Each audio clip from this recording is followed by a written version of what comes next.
Oh boy, oh boy, welcome to my journey of growing Aunt Molly's ground cherries. There's ground cherry, Miss Molly's, Aunt Molly's ground cherry I am this year. And I have ground cherries and banana peppers in this container. I just realized from the photo that there are two pepper plants in with the ground cherry plants. I had no idea. The ground cherry has outgrown the pepper plant for sure, but I do know that there is one in there, but there must be a second one in there that I don't even realize is in there. But this is my first year of growing the ground cherries, Miss Molly's ground cherries. That's supposed to taste like sweet and similar to a pineapple. Now, I don't know about that. I'm saving my little ground cherries because, I have an idea when the season's over. So I've been saving them as they ripen. As you can see there, they have their own little pods, sort of like tomatillas.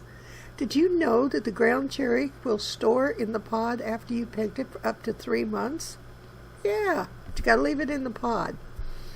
Well, I like to pod my things like this, the tomatillas or the ground cherries, and I put them in the freezer until the season's over and I see how many I have.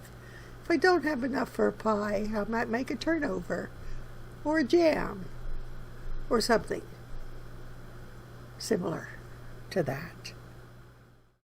Ooh, I just thought of something. I could make little muffins with them if I don't have enough for a turnover or a pie. Or I can make cookies with them. Ooh, what other ideas? What else can I use these ground cherries for? Ooh, I just thought of something else I could do. I'm so excited I can't help myself.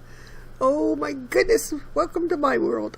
I can make pancakes with these, or waffles if I had a waffle iron. My waffle cooker broke, but it could be like a pineapple-ish pancake. That would taste delightful with a little bit of vanilla extract in the pancake batter. Ooh.